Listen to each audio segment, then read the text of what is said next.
further than Ray Felton State Farm, a proud sponsor of Sports on Tap. For a free quote, call his office at 234-284-2996 or visit him on Sports on Tap Summer Spotlight is presented by Raymond Felton State Farm. Have you compared insurance rates lately? Are you satisfied with your current insurance provider? If not, look no further than Ray Felton State Farm, a proud sponsor of Sports on Tap. For a free quote, call his office at 234-284-2996 or visit him online at rayfelton.com. Whether you're hosting a corporate event, wedding, conference, concert, or any other special gathering, our comprehensive range of services will exceed your expectations and elevate your event to new heights. RRT Productions. We shoot, we edit, you win. Visit our website at www.rrt-productions.com. Hand and built leather goods. Leather goods built for life. Made by hand in the USA, all goods are made with veg-tanned leather. Some of the best quality around and made by a U.S. veteran. Check out their website, www.handbuiltleather.com. We've got the experience, the passion, and the beach to make your event a smash hit. Whether it's a romantic wedding, a lively sports venue, or a rocking high school dance, Troutland Entertainment has you covered. Contact them at 330-414-4261 or email them at troutlandent@gmail.com. That's troutlandent@gmail.com.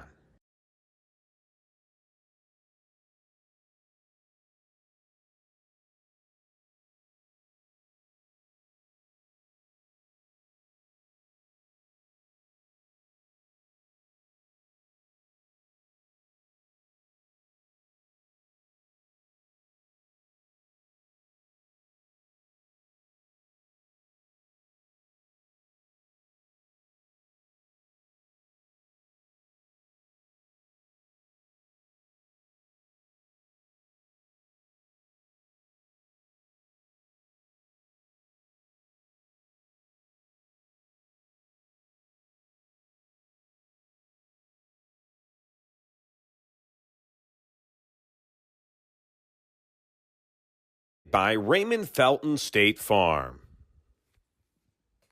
Have you compared insurance rates lately? Are you satisfied with your current insurance provider? If not, look no further than Ray Felton State Farm, a proud sponsor of Sports on Tap. For a free quote, call his office at 234-284-2996 or visit him online at rayfelton.com. Whether you're hosting a corporate event, wedding, conference, concert, or any other special gathering, our comprehensive range of services will exceed your expectations and elevate your event to new heights. RRT Productions. We shoot, we edit, you win. Visit our website at www.rrt-productions.com.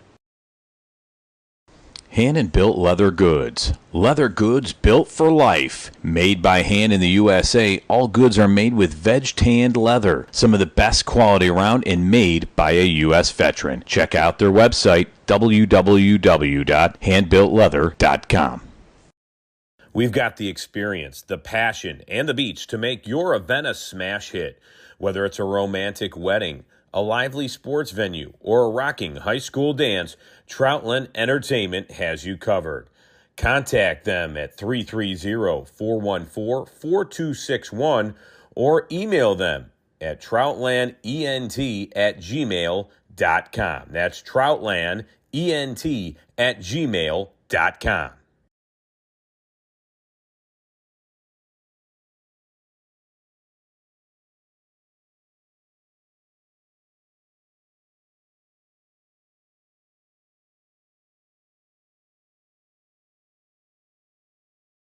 It is presented by Raymond Felton State Farm.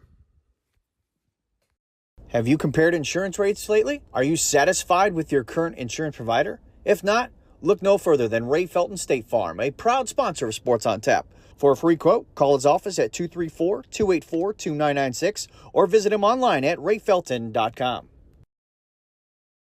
Whether you're hosting a corporate event, wedding, conference, concert, or any other special gathering, our comprehensive range of services will exceed your expectations and elevate your event to new heights. RRT Productions. We shoot, we edit, you win. Visit our website at www.rrt-productions.com. Hand and built leather goods. Leather goods built for life. Made by hand in the USA, all goods are made with veg-tanned leather. Some of the best quality around and made by a U.S. veteran. Check out their website, www.handbuiltleather.com. We've got the experience, the passion, and the beach to make your event a smash hit. Whether it's a romantic wedding, a lively sports venue, or a rocking high school dance, Troutland Entertainment has you covered.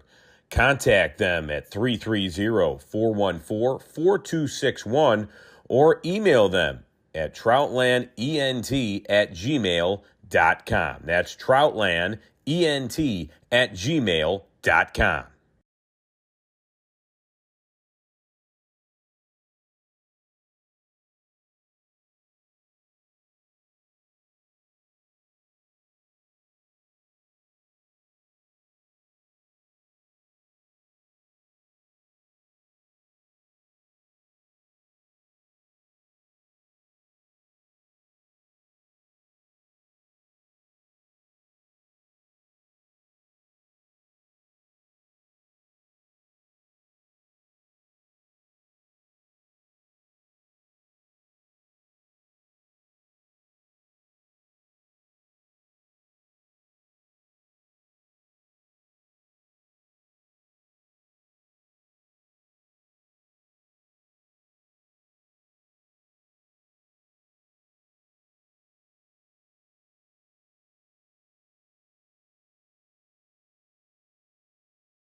Welcome, everybody, to Sports on Tap. This is the Summer Spotlight.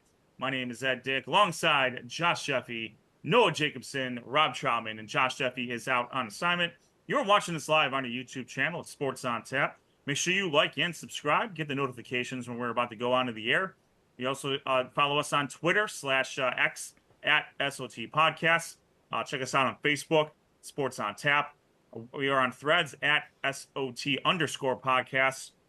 All the information about our show, the schedule, future standings, future schedules for the football season, where we're going to be. It's going to be on our website, sportsontap.podcast.com. Questions, comments, suggestions, pronunciations, please send us an email at sportsontap.podcast@gmail.com. Before the show, you get to listen about all of our tremendous sponsors. Make sure you stick around after the show for a few minutes to get information on all of our all the sponsors that help make this happen. But we're just about to get into it here. We have a jam-packed show. We're joined by Coach Logan Yantek from Westlake a little bit later, Coach Jason Black from Brecksville-Broadview Heights, and with us right now, the coach of the North Ridgeville Rangers. They hosted a playoff game last year. They defeated Valley Forge before a tough loss to a very good Highland team. They gave White House Anthony Wayne all they can handle in 2022 in the playoffs. This coach is not only a great football head coach, he's also a good basketball head coach. He's coached all three phases at Black River, played and coached at BW. We are joined by Coach Bryan Morgan from North Ridgeville. Coach, thanks for taking the time to join us as we're getting ramped up into doubles here. Yeah, as I said before, sorry that you guys are so jam-packed. If I would have remembered to come on last week, then you wouldn't be so jam-packed. So I apologize to you guys again. No, this is perfect. This is preseason for us too. So we're getting ready to get a lot of stuff in and try to fit it what we can in, but really get good content. And let's talk about. We're here to talk about North Ridgeville. We're here to talk about the Rangers. How's the off season been going for you so far? And as you're preparing, getting into doubles and getting into the scrimmages here. We're great. We're the biggest that we've ever been. I think right now, 9 through 12, we're sitting at 115 on our roster. Over 80, 10 through 12. Numbers were great in the off season. Those of you that know our program well, we run a strength and conditioning program during the school day. So our kids take it as a class. I teach the class. And, when you have those guys lifting, especially multi-sport guys throughout the entire season, not only do they get stronger, but there's a culture of, getting faster and stronger as well. So one of the things that we did at the end of the year last year is we kind of identified some things to improve on. We struggled a little bit with speed when we played some of our teams in our conference that, had a little bit more athleticism and speed than we did. So, we time in the off season trying to make sure that we got that done. We did some early morning workouts on Saturdays, twice a month. And, we've really seen a lot of progress in that area. So, the 2 days are amping up right now. Like you said, we're excited to see what we can do, but, we have to concentrate on getting better every day. Yeah, with that, Coach, let's talk a little bit about. I know I know you're focused on this year, but we would be remiss if we didn't mention the success you had last year. Victory, a home playoff game, and a victory at that over Valley Forge. Defeated Olmsted Falls and Avon Lake in the same season. Finished pretty high up there in the SWC. I know you're focused on this year, but without going, let's reflect quickly on last year. Overall, a pretty successful season. Defeating those two teams in the same year is not too many teams can say they did that, and you're one of the teams that can say that. How much momentum are you able to gain from the success of last year and pour that into this year? Well, it speaks a lot for our kids. Like, the year before we went 5-6, like you mentioned, we had a lot of momentum coming back when we almost beat White House Anthony Wayne at their place in the first round of the playoffs. And then, going into last year, we weren't really 100% sure what we were going to have. We were on the ropes at North Royalton, and Austin DeShazo makes a walk-off kickoff a walk-off field goal to win the game. And so what we ended up having was, some big momentum going into the Olmsted Falls game. Defense only gave up 70 yards in that Olmsted Falls game. That was a big difference there. And, but then we had another swing where we lose to Midview and we lose to Brea Mid Park back to back. But, a lot of teams, especially teams that I've seen at North Ridgeville in the past, would have gotten extremely upset down and they would have just walked away from the season. But our guys dug in deep. We beat Avon Lake, we beat Amherst, we beat Valley Forge. And, we were pretty close to being at the same level as Highland. But, that the year last year was great. But we know that we won some games by single digits. It's not like we had blowouts. We say all the time that we can win a lot of games, but we're built to lose a lot of games too if we don't do the right things. So we have to make sure that we keep on, staying humble and making sure that every day we get better at what we do. Coach, again, congratulations on a great season last year. And obviously we're really excited being, myself and Rob, who actually live in North Ridgeville. So this is kind of cool talking to the head coach. It's nice, talking some local ball. But, what I'd like to know is, who are some of the players this year that, maybe some household names from last year, but maybe some kids that, have come on. You mentioned really great numbers, and in those numbers, there's got to be some really nice, depth charts, things like that you guys have that you can lean on going into this season. So who are some of those players that we as fans and the media should be on the lookout for this year? Well, I mean, the name that's going to be very familiar is Charlie Steinmetz on offense. He was our leading receiver, leading rusher last year, which is kind of crazy to think that somebody could do that, in both facets for your offense. He's back as a senior, as a leader. He's a 4-year letter winner, 4-year starter. Zach Barnhart will be our running back again. Zach will be a 3-year starter at running back. Tavion Swain's going to help him out a little bit this year. If you guys followed us a little bit, Zach got a little dinged up at the end of the year. Tavion came in and did a great job. And those two as a 1-2 punch is going to be really fun to watch. Our quarterback, Cole Miller, went down in the second quarter of the Avon game. He was 4-0 as a starter last year. And then didn't finish the Avon game week 5. He's about 6'4", looks to be about 195, 200 pounds right now. And, getting better every single time he steps on the field. So offensively, we're going to have a pretty senior laden offensive line. JD Radway is a 4-year letter winner, 4-year starter for us at left tackle. Andrew Flesher, 4-year letter winner, 4-year starter for us at right guard. And then Mitch Wagaman, our center, is a 3-year starter as well. So, definitely a lot of experience up front. We're looking forward to being able to move the football a little bit more consistent than we did last year. Defensively, we have 2 all-state guys coming back. Carson Matus, our outside linebacker, one of the best, if not best, linebackers in our conference. And then Austin DeShazo, who's our middle linebacker. He's somebody that does a great job controlling in between the tackles. Got a lot quicker this year too. So he led us in tackles last year. He was also an all-state kicker. So Tyler Paragord will be a 4-year letter winner for us. He's our weak side linebacker, one of the most athletic linebackers already in our conference as well. So we got some experience at defensive back. Brett Leonard will be a 4-year letter winner at safety. And then Carter Clark coming in as a junior as a starter last year on a pretty good defense as a sophomore. And then our defensive end, Ashton Cassetto, that we call Beef. He started as a freshman in that Anthony Wayne game. That was pretty much the beginning of his career. And then he started in all 12 games last year as a sophomore for us. Coach, thank you again for taking the time joining us tonight.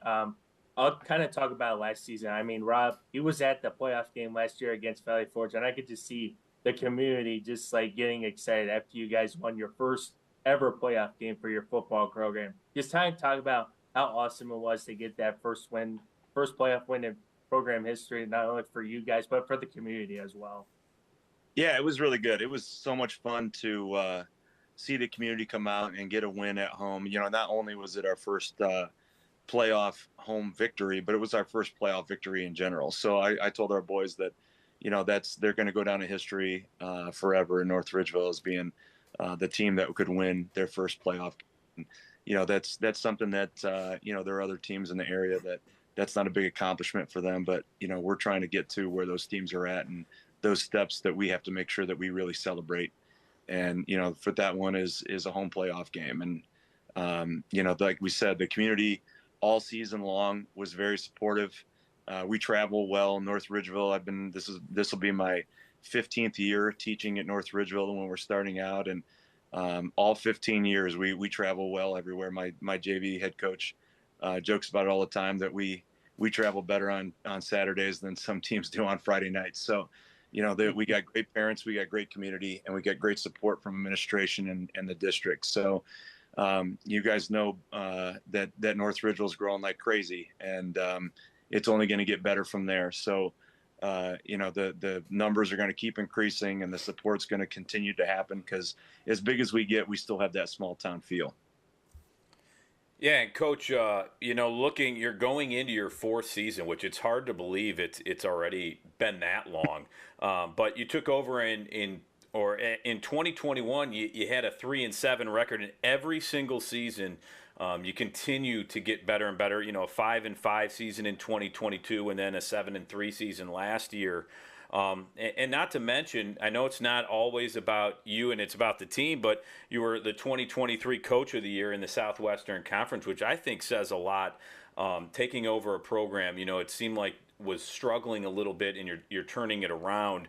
What's been some of the change there that you've seen with the program? Obviously, your numbers continue to get better and better as you're winning, but did you find something that keeps giving you that success and you keep getting better and better every year? Yeah, I mean, well, the thing is this senior class has been great to be around. We've had some good senior classes in the past.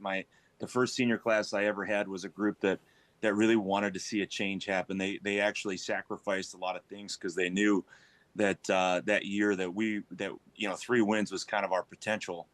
So they set the tone. And one of those things is, like I saw today, we're leaving the locker room and our seniors are cleaning the locker room. That's something that they started 4 years ago. That's something that they decided was important to try to make sure we take care of the details to make sure it's a great program. So, having classes like that kept coming through. Last year, guys like Xavier Compton, Nate Bober, guys that really helped us out on our defense, and Jackson Reisner, who was our left guard on our offensive line. Like, those guys did a great job of letting these juniors that are seniors now come in and plug and play with them, because they knew that us coming together as a team was most important. So now it's the guys that have been around for a while. Some names that people probably are tired of putting on their scouting reports because they've been doing it for 4 years. So, they're seniors this year. They're hardworking guys. They're guys that will, if they tell you they'll do it, they'll do it. And we've had a conversation back in January before we started doing our speed training that, it's their time to sort of set the tone for something that will last at North Ridgeville. What are you going to put into this so that future generations will see it? So even right now when we practice, we have our freshmen with us, and we try to make sure that our freshmen see, the leadership and the hard work and all the things that they need to do to be successful. So, that they're a big reason for our success. And then I also have great people that work for us, and our coaching staff is a fun group. You guys may notice I have a mustache on. We did mustaches the first 2 weeks, so our entire staff pretty much has mustaches, just to have a little fun for the kids as they go through. And then there's just other things like they'll joke around. They're guys that will be there for kids. They'll ask them questions about their lives, and I've got a bunch of guys in the youth program, middle school, that have bought in. I got a lot of business owners that come out and help out with our football program too, because they want to see things go well in North Ridgeville. So I think it was Woody Hayes that said, "You win with people," and that's what we're trying to do. Yeah, absolutely. And you know what's funny is when you mentioned Charlie Steinmetz, I feel like like you said, some of those names I feel like I've been saying for 4, and then I'm like, wait, are they 5th-year seniors here? Can you do that in high school? Because I feel like I've been talking about the same players over and over every year, but it's just because they're young and they're coming up through the program. I think it's pretty fun to watch and see for the Rangers. Yeah, and if Coach, you go 5th-year seniors, let me know so that we can make sure that Yeah, that was a joke for anybody out there, but it's just because I feel like I've been saying their names for a long time. Mm-hmm.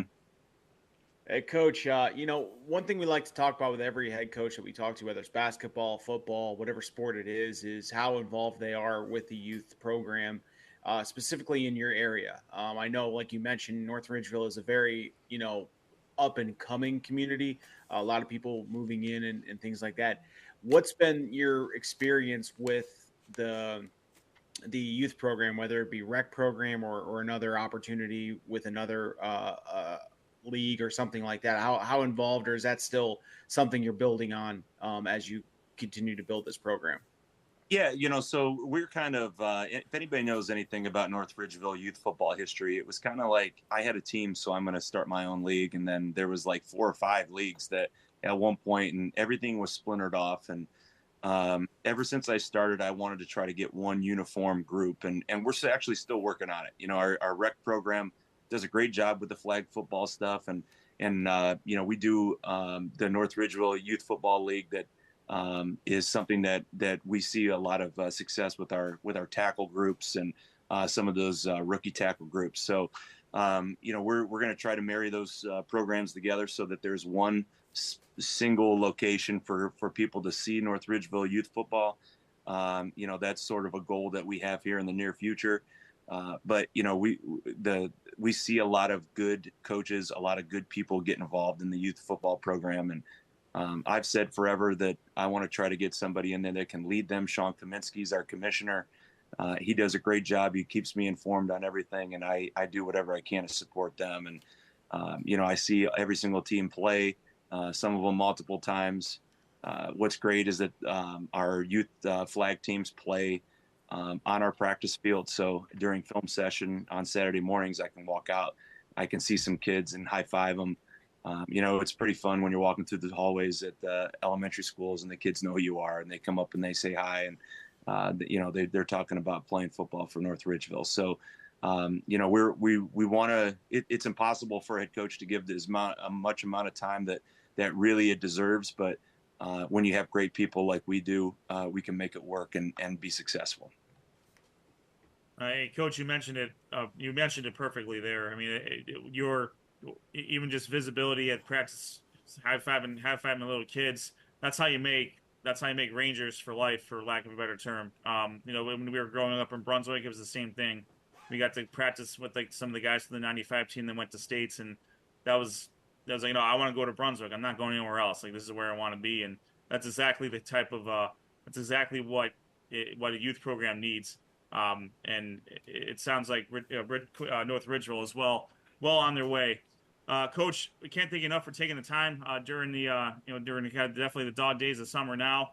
You guys start off with North Ridgeville, Valley Fortune, North Worldton in the non-conference, same as last year, and then the meat grinder that is the SWC. So, Coach, thanks again. We'll look forward to getting maybe you and definitely some of your players on because we will be at some of your games this year. No doubt about that. All right, thanks, guys. I appreciate the coverage, and yeah, if most of you live in North Ridgeville, we better get some of that coverage too. There we go. Calling it Done. out. I like it. Thanks, Coach. 5 minutes from my house. Done. Thanks, Coach. Appreciate your time. Coach. All right, thanks, guys. That is Coach Bryan Morgan from North Ridgeville. They are going to kick off their 2024 season at North Olmsted Friday night, August 23rd. North Ridgeville, a great season last year. We're going to go from one team that hosted a playoff game to another team that hosted a playoff game of the formerly known as the Great Lakes Conference, now the Cleveland West Conference. This is the conference I cover, so I'm pretty excited about this. We are joined by first-time head coach from Westlake he was the OC and quarterback coach last year. They averaged over 30 points a game last year. Hosted the playoff game, 7-4 overall. He's also coached at Brush, Olmsted Falls, and Lakewood. We are joined by Coach Logan Yantek from Westlake, the Demons. Coach Yantek, thanks for taking the time to join us. Yeah, thanks for having me, guys. Appreciate you guys reaching out. Hey, Coach, we're into the dog days of August here for sure. Doubles are if they haven't already started, they definitely are about to start. How's your off season going, especially yours as the first off season at the helm? Yeah, I think you brought up a good point. I mean, we're into it now, but kind of highlighting our summer. I thought we had a really good summer before we got to August.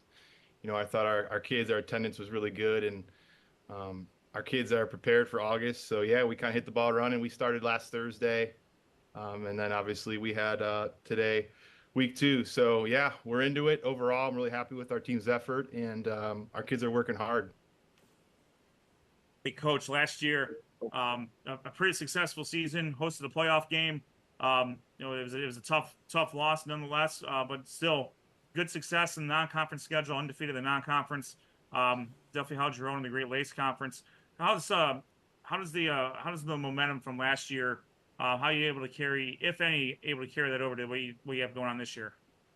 Yeah, sure. I think a lot of our kids starting to learn how to win games, I guess, if that makes sense. I think kids need to learn how to do that. Now, we're going to have a lot of new faces from that team that we had last year. But overall, like that group of seniors last year, they really set the ball with our culture, with where we want to go with the program. So, yeah, I think for sure we're building off of last year. And like I said, we got some up-and-coming kids that are taking on some more leadership roles, just as I am, from a coordinator to head coach. So, again, I'm really excited for our group of seniors to see them develop this year. Coach, I always like to ask questions about transitions from a coordinator responsibility to a head coach responsibility. What's been, obviously there's going to be change wherever you go. What's been the biggest change from your responsibilities to the as an OC to now that you're the head guy in charge, for lack of a better term? What have you kind of had to, were you not expecting, or something that kind of took you by surprise? I got to give a lot of credit to Jason Hall, because when I got to Westlake 2 years ago, this was always the plan, to be honest with you. I think it happened a year sooner than what we were initially thinking when we first met and talked. But I guess getting to your point, like, Jason was great in ways that he gave a lot on me already when I came in as a position coach and then a coordinator. So that's definitely been the positives of this transition, especially for our kids. I think my first talk with the kids when we told them about the change was like, hey, a lot of the blueprint is already a lot of the stuff that I wanted to do. So for the kids' sake, they didn't have to walk into like a brand new program. We kind of, they're used to me. And I think there was a feeling out with the kids, like, is he going to be Coach Yantek? Is he like some different guy because of a title? But the kids know me, like, I am who I am. And, I'm going to be myself every day. And they know that. Coach, thank you again for taking the time and joining us tonight. You guys now join the Cleveland West Conference with some of the teams that you have faced last year and some of the teams that you have or haven't faced this year. Just kind of talk about the transition from the Great Lakes Conference to the Cleveland West Conference, and how does that give you guys even more competition going into the 2024 season? Yeah, I don't know how much changes too much. I mean, the two teams that we played, like Lakewood, we played twice my first year. In 2022, we played them. Well, we scrimmaged them, and then we played them in the crossover. So it's a program that I'm familiar with. And then Valley Forge, luckily enough, we were able to watch them play against Rocky River. So we know a little bit about them. So I don't think there's, too much that changes in terms of, knowing each other. But overall, the conference is great. I think, every Friday night in the conference, it's going to be competitive, and it's going to be a battle. And, we got some really good coaches in our conference, quite frankly. So, it's a grind for sure to get the kids prepared and ready to go every conference game. Yeah, and last year, Coach, I thought Westlake really put up some big numbers offensively. Looking at your team, defense was solid as well, and you guys really got off to a hot start. You guys won 4 games in a row. You fell the Buckeye there, but it seemed like you guys got off to a really good start, and you guys even continued that throughout the season. And I thought it was impressive to see your team continue once you got into the playoffs there. I mean, a big win against Elyria Catholic, and you fell to a really good Brecksville team. But you could see the momentum going as the season went along. Talk a little bit about the team from last year, some of the seniors you had last year that you'll lose this year, and some of the players you're really counting on this year to have a big season. Yeah, I guess breaking it down from last year, we accomplished a lot last year, and like I said, I think part of it was learning how to win, and I think the game that really changed, at least for me, and I think a lot of the way that people thought about our program was that North Olmsted game, which was a crazy game last year. I mean, I don't know off the top of my score, I think it was 49-53, but I just remember at halftime getting on the kids like, here's our adjustments, but we got to go out and get this thing done and find a way to win the game. And that's what our kids did. And I think that really transitioned us into that Elyria Catholic game that had some really good players. And, our kids played well for us. And some of the kids from last year, I mean, you talk about the numbers we had. I think we're losing probably about 90% of our offense. And Matt Porcelli and Cooper Rummel from last year, I mean, those are guys that dominated touches. But saying that, there's a lot of guys this year that I'm really, really excited about. And there's a lot of kids that have put a lot of good work in this offseason that, like I said, I'm excited about. It's nice to have a third-year quarterback coming back in Sam Brasheri. Obviously that makes a coordinator's job a lot easier, head coach's job a lot easier, having a guy like that you can rely on. But I'm excited. A kid like Chase Kelly that played a lot last year. I mean, he's a guy that's got experience that we're relying on. And then Chris Campbell, he has been phenomenal. He is all in. He's locked in this offseason, and we're super excited to see what he can do for us. So, yeah, definitely building off of last year. But like I said, there'll be some new faces for sure for us this year, especially on the offensive side of the ball. Hey, Coach, you guys, I'd be remiss. I'm a former kicker, and your dude, Sean Evilsizer, he's the man. 50-yard field to beat Warrensville Heights last year. I think I got him SOT Player of the Week, if I'm not mistaken. Having a weapon like that in the special teams side has to be comforting for you, knowing if you get to at this point probably the 30-yard line, you're probably banking on at least 3 points. Yeah, Sean's great. Sean is awesome, and he's definitely a weapon for us in special teams. I mean, field position, like we installed kickoff today, and looking at my defensive coach, he kind of looks at me. He's like, "Well, that's another touchback." I said, "Well, that's a good thing." Right. A little bit easier to cover kicks if it goes to the end zone. But yeah, I mean, Sean's great, and Sean's a great athlete. I mean, he plays like every sport you can think of. The kid plays, and and he's only got another year. He's stronger. And that kick against Warrensville last year is like a moment. That's another one that I won't forget. And true story, at practice the Wednesday before that week, I think he hit one from 55 at practice on a Wednesday practice, which is why. Wow. I heard Coach Hall saying we're taking him out there. I'm like, all right, he made it to practice. So that's Sean.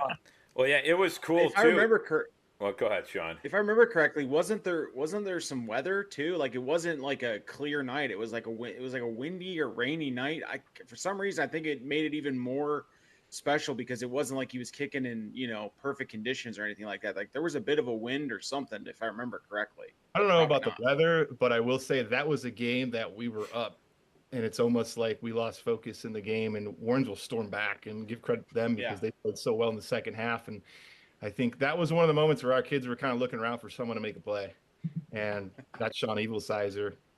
Well, and it was pretty cool too that, I think he actually sent us a picture, or he put it on Twitter. He took a picture with the Player of the Week award that he got. And I know he was pretty excited with that, but we were too, because that was an incredible kick and what implications it had for your season. But he seems like he's a really great kid and excited to see what he can do. Maybe he'll be kicking from 60 or 70 this year. Who knows? Why not? Why not? You got to invoke that little known rule of the fair catch. The fair catch rule is one of my favorite ones. Rob, you might remember Coach McPhee. He always talked about that at practice, about getting a fair catch and getting a free kick at the end of the half. Yep. So it wouldn't surprise me if Coach Yantek tees up Mr. Evilsizer for something like that. Oh, heck yeah. Coach, running it back. You guys, as you mentioned before, while there's some small changes with the new conference, your non-conference stays the same. You prepared for them as an OC last year and as a quarterbacks coach. This year, you're going up against Midview. You're going to Midview. You're playing Rhodes and then Warrensville Heights before you get into the conference schedule. Let's talk about the non-conference schedule and how your preparation, without it being too obvious of a question, but what's your preparation look like now as far as getting the defensive coaches and the offensive coaches on the same page with what your vision is? Yeah, I'll be 100% honest with you. I think we've been really focused on Midview. I mean, at the moment, I mean, we got our hands full. That's a really ball team, and quite frankly, it's a really tough place to play. So that's, I mean, that's been the focal point right now.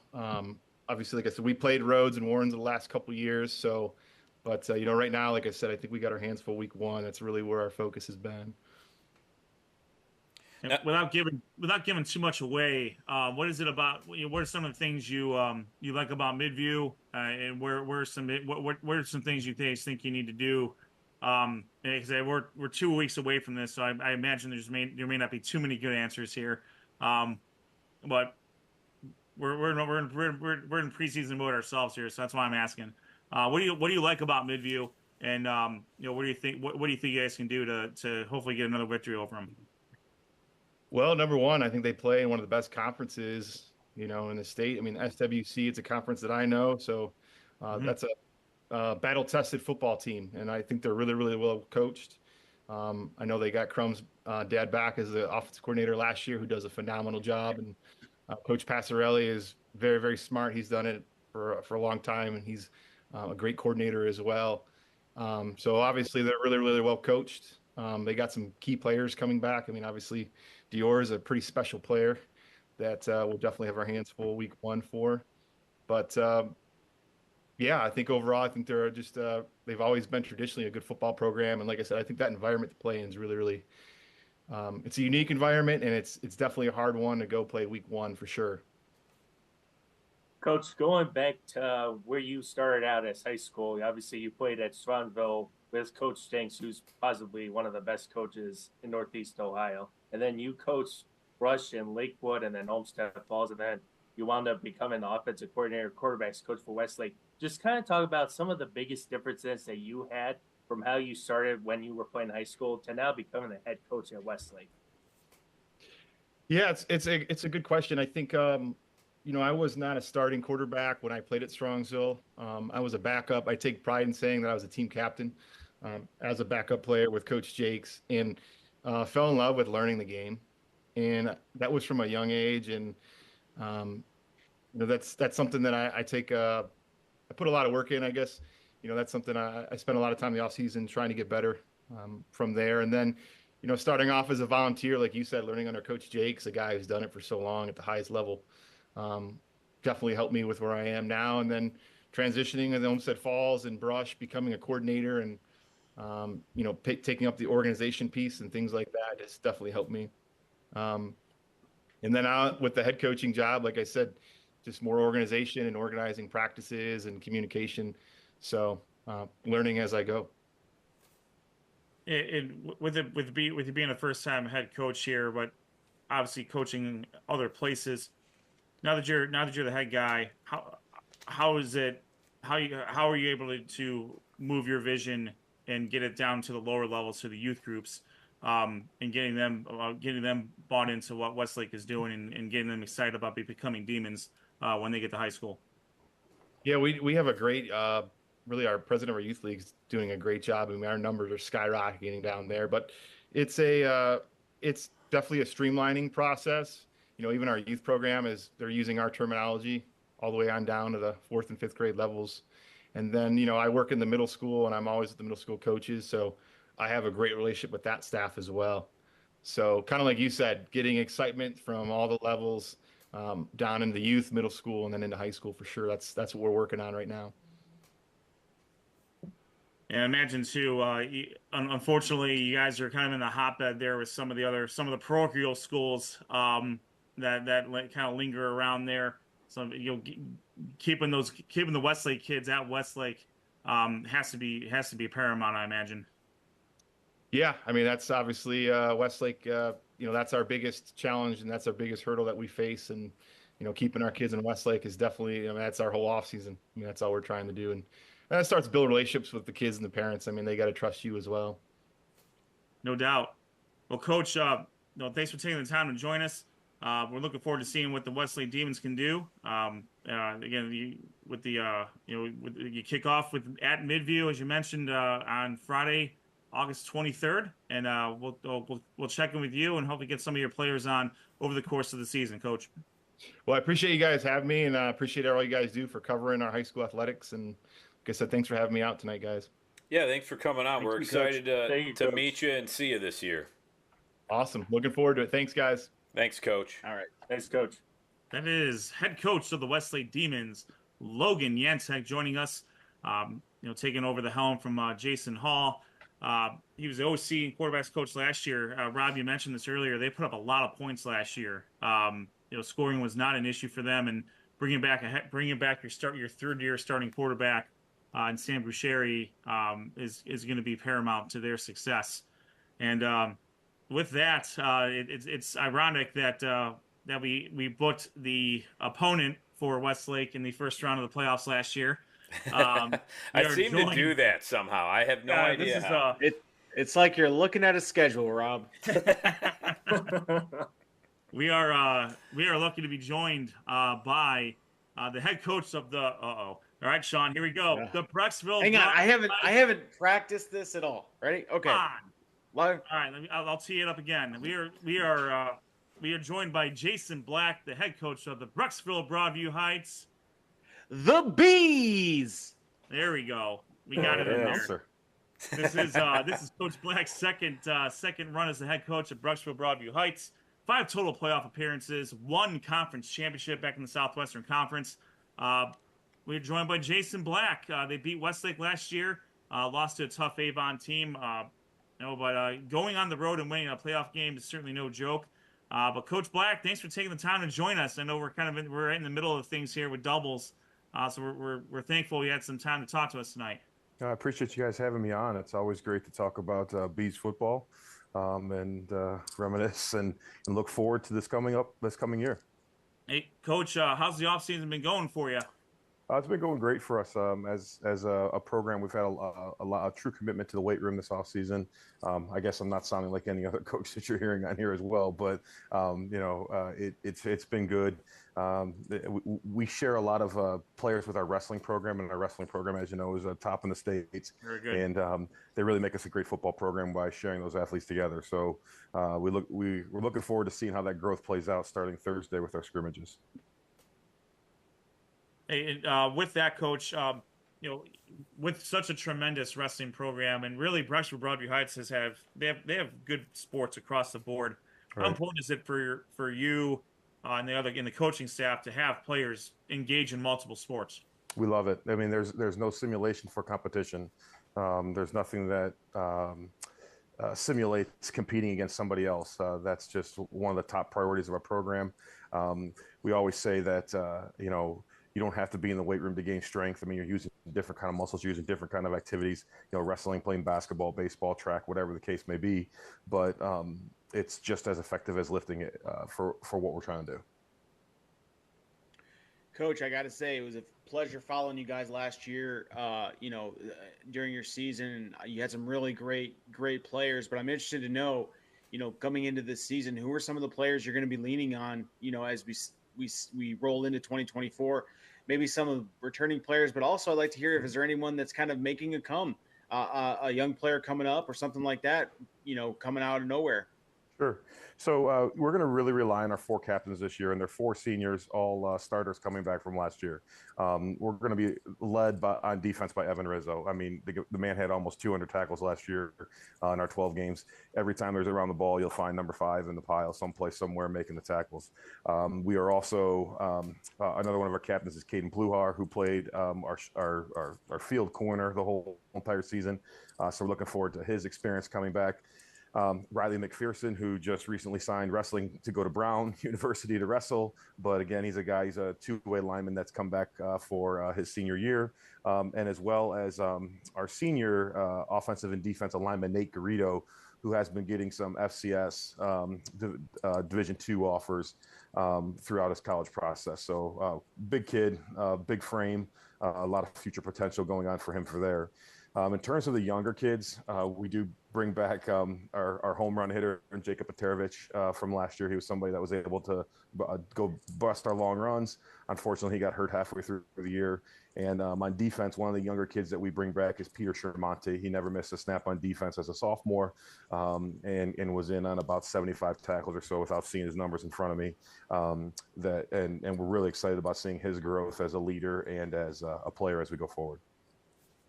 Coach, thank you again for taking the time and joining us tonight. Welcome. Like Sean was talking about, he went to that playoff game last year against Westlake, and it was a great performance for you guys. But just kind of talk about how that playoff win really set you up for the guys as you prepare going into this season.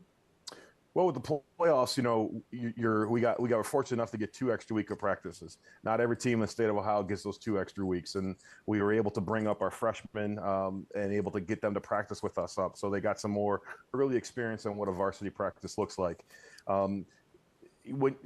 We return, about 6 or 7 starters on each side of the ball this year for both offense and defense. When you return those kids that came back after a playoff victory, after a mini playoff run, it's really it really drives your program. I mean, they want that taste again. They want that feeling again. They want to ride the bus home after a playoff victory, knowing that's we're one of 16 teams now playing in the state of Ohio. They want that extra week of practice where it's snowing and we got to figure out where we got to go practice, not on the turf or on in the gym. But it's really something that everybody wants to achieve again, so they can have that feeling again of, hey, we're one of top 16 teams in the state of Ohio in Division II football.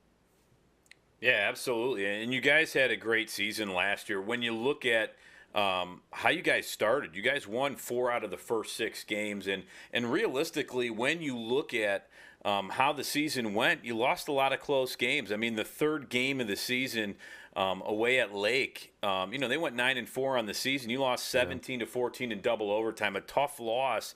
But how was that? Because your team came back with a win. I mean, it's pretty easy as a high school kid to look and, you're in double overtime. You're like, oh, man, that could just roll down a dangerous hill where you keep losing games and you get frustrated, and then it gets out of control. But your team, pulled off a North Royalton game, 26-21, and I thought it was a pretty impressive season, especially going to the playoffs and getting that win against Westlake. Your team seems like under your command, they're just very calm, and even though they lose some of those close games and they keep it close, you always give them a chance to win. Well, the thing is, the kids gives themselves a chance to win, so they're able to do that. I guess here, every coach again is going to tell you this too: is that our league is outstanding. I would put our league up with the Southwest Conference and maybe one of those Cincinnati area schools that are the best leagues in the state of Ohio. Like, that's just what it is. Like, when you're playing in your league, there's no free games, there's no freebie, there's nothing. Our first 3 games prepare us for the league. Talmadge is going to be good again this year. Maple has athletes, all over the place. They're going to be a tough matchup no matter what. And Uniontown Lake is just such a physical battle. It's like playing Wadsworth all over again. It's like playing some of those suburban league teams all over again. Our goal is obviously to keep it close and try to pull it through at the very end. But our kids just believe in what we do. Both offensively and defensively, and a kid that this is year 10 or 11 as a head coach for me here in Brecksville. They overachieve because they get it. Like, they get the value of hard work. They get what they, what is needed of them in that moment, and they're able to come through. And they are a poised bunch. They do take after, the assistant coaches and players that have come before them where the situation doesn't get too hard for them. It's just, we've been here, we can do this. Just take one bite of the apple at a time rather than trying to take the whole thing at one time. So I know I just spoke of like 1,000 coach cliches with you. I'm sorry for that, but it's the best way I know how to explain what our kids do well. Absolutely. Well, one thing you guys do well, Coach, and I've seen this firsthand, whether it's home, whether it's away, whether it's a playoff game, regular season game, you have a outstanding community support. I mean, they pack the stadium, their home games, they pack the I mean, I think when I was at the game that I covered, I think you guys were the away team, and I think you had people standing like by the in front of the gate because there were no more seats left in the away stands. And that's insane to me. What can you talk a little bit about what that, does for your program, not just for the high school level, but all the way up from the youth level? It's wonderful. We have had tremendous support. We're very fortunate to have one of the best high school bands in the area that is also accompanying us in all these games. They are just a treat to watch perform, and that our fans are very receptive to the band and the football game going on at the same time. It brings us together as a community where, as we share athletes, we share fans as well at the same time going through there. Our youth really take a liking to coming to the games on Friday night. Our city makes it an event that it's a place to go. I mean, I'm looking at our home schedule for this year with our 5 games. There's some major event that is happening at each home game that the city will be there. Like our first game is going to be elementary night, and then we've got Gallery of Achievement, homecoming, all that stuff. There's some kind of event there that encourages the participation, and playing in the Suburban League, being so close to each other, that helps us get some more people there. But people in Brecksville-Broadview Heights, they really like their football, and we're happy to have their support. Yeah, it looks like this year it's home away, home away, home away, home away, home away. So that's kind of cool. Yeah, it's kind of you don't see that all the time, but No. it is probably it can be nice for you there. Yeah, I mean, you don't like the extended road trips. Like, you don't want to spend the first, or 3 out of the first 4 games on the road. Like, you don't like it in the pros. You don't like it in college. You just don't like it. You want to be in front of your home crew because it's just something different about being able to go home after school, do whatever you got to do, and then come back at like 5 and ready to play football instead of, hey, the bus leaves at 4:30. Hurry up and get everything done that you normally get done in 2 hours in an hour. So it's just so much more fun to be here, and then to not have to ride a bus home. You get it in the car and go right away at the end of the day. So yes, I like having every other one. I'm good with that. We're joined by Brecksville-Broadview Heights head coach Jason Black. I have a couple questions. I'll go with this one here. Coach, your second run here at the head coach at Brecksville-Broadview Heights. Last one ended in 2016, a very successful season at that. Since you were away for last few weeks, as far as being the head guy, what are some of the things that you've either learned or have you made any major changes in your coaching style from 2016 to when you took back over in 2022? I'd be lying if I said that I didn't do anything different from one year to the next, or from I left when I came back. But everything always is predicated on what group of kids do we have. Some group of kids, you can coach them a little, more aggressive. Some groups are not responding to that. What I have noticed is that just as even in a classroom teacher, like it's just we're treating kids a little different in 2013 than we did or 2024 than we did in 2013. So we just always have to continue to involve, always have to continue to always make sure that we are trying to engage as many people as we can. And we have a big thing of having mutual respect within the program between the coaches and the players. And it seems to work for us. In order of like specific things of what we changed, I mean, we just do what our kids do well. Like when I left the first time, I mean, we were throwing it 50 times a game. We're probably not going to throw it 50 times a game this year, but if that's what our kids end up doing well, we'll throw it 50 times a game and upset my principal because it's a 3.5-hour game. But it is what it is, So I don't know if that really answered your question very well, but it's just we're trying to do with what the kids we have, and then we always adjust. So we were adjusting before, we're going to adjust after. Well, you have the unique perspective here of being a coach, prior to this major pandemic that happened. Now you came back afterwards. I guess from that perspective, have there been any major changes in how you do your job, like how you connect to the kids, like using more video, using more, how because there's been a big shift in really just how kids act nowadays. You say that it was only 4 years ago, but there's just a big change in how things are now, even before then. I guess that's really more where my question was driving. I just didn't explain it very well. No, and I don't think we've used more technology, like more Zoom meetings or Google Meets meetings or whatnot. We do use Huddle better now than we did before I left, but Huddle, when I first was there, was kind of a newer thing as well. So there's more things to do off of that. We do communicate more through apps than I ever have in my life with kids, but I feel like that's the way of the world in 2024. So that's, I mean, we've incorporated some technology, but I still have an old staff, I'm not gonna lie to you. So we sometimes it's good to do things this paper and pencil way. It's not a bad thing. Yeah, I'm with you, Coach. I'm a paper and pencil guy. That's it. I got a couple coaches that have to have a printout of the practice plan like in their hands. Like they have to have that feeling of the paper in their hands. All right, guys, we'll print them. No big deal. So, hey, whatever works, you know. Hey, if it gets you back to coaching and getting us better, absolutely.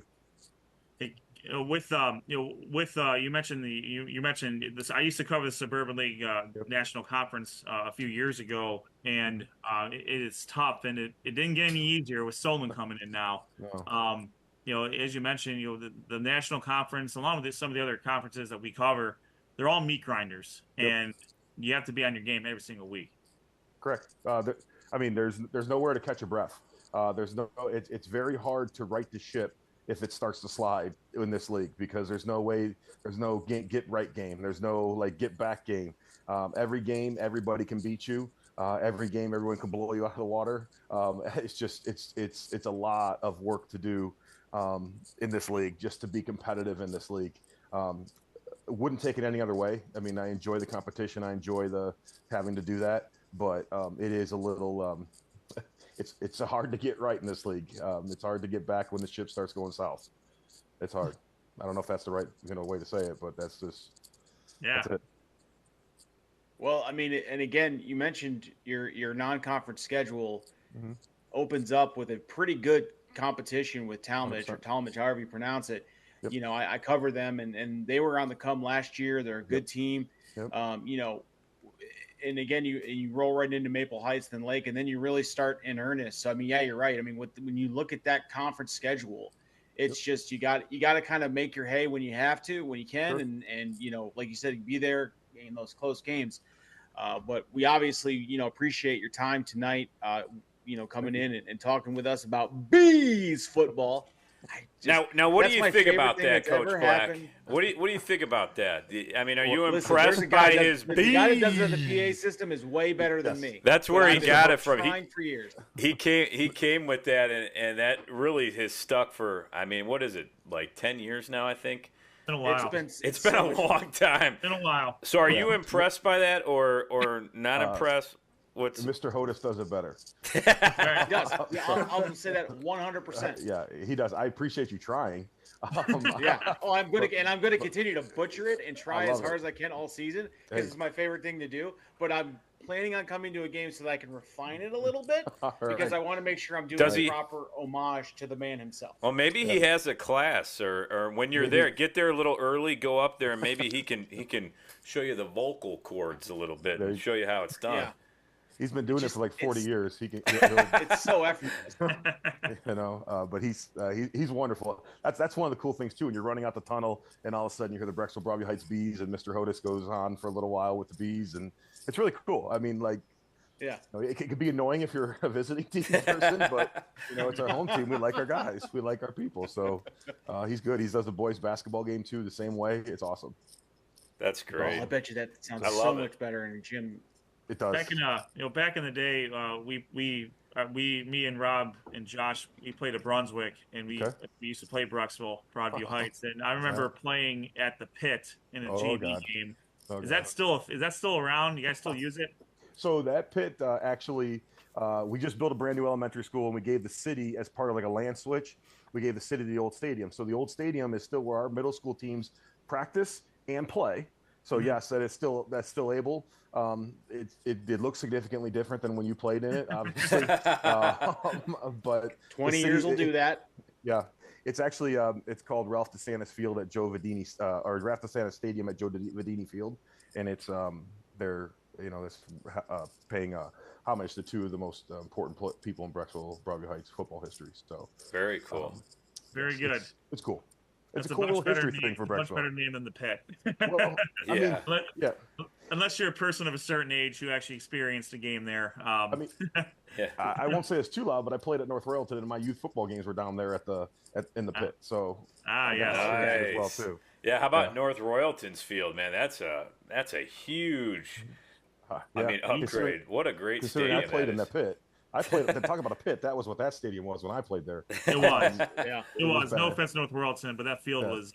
I like my worst games as a kicker there. It was not great.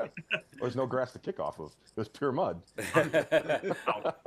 I mean, that stadium's a Taj Mahal. Again, that's another perk of playing the Suburban League Conference. Everybody has a beautiful venue to go. Yep. Encourages more participation from the visiting stands. There's place for them to sit. There's places for them to enjoy the game and see the game. Absolutely. So we love it. We love it. Yes. Well, Coach, thanks again for taking the time to join us tonight. We look forward to seeing how the Bees are going to do this year. We'll keep tabs on you. Definitely be at some of the games, and we'll see if we can get some of your players on. Maybe you a little bit on later in the season as well. Sounds great. Thank you, guys. Thanks, I appreciate Coach. your time, guys. Thanks, Coach. Thanks, Coach. Have a great season. Thank you, guys. That is the head coach of the Brecksville-Broadview Heights Bees. See, now I'm self-conscious. Yeah, now he's thinking about it. Now you're nervous because right, man. he was very clear. The other guy does it better, and I don't. And I'm, you know what I mean? Like I've only heard confidence. Yeah. I've only heard the other guy a few times. I thought Sean was pretty impressive, but I wanted to see, in comparison. I mean, I thought Sean was pretty close to where he was at. Maybe he's a little longer, I think. But I haven't been there, and I haven't got to cover a Bees home game in some time, so I can't remember exactly how the cadence goes. I know he emphasizes it, but I don't know if he stretches it out. Listen, I gotta go. There's a couple things in my head I gotta verify, but spoiler alert, I may take a trip down old Brecksville way here soon. Oh, whoa! All right. Don't want to give too much away. Yeah. Well, the Brecksville-Broadview Heights Bees open up their 2024 season home in a crossover game for the Suburban League against Talmadge. The Blue Devils are going to come visit Brecksville-Broadview Heights there before going to Maple Heights, and then they host Uniontown Lake for their non-conference schedule. Again, they pick up Solon this year as an opponent. They will replace Padua.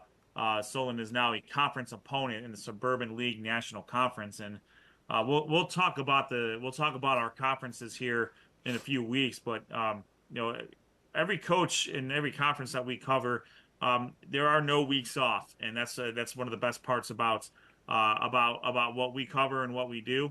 And we're fortunate to talk to coaches and players and cover these specific conferences.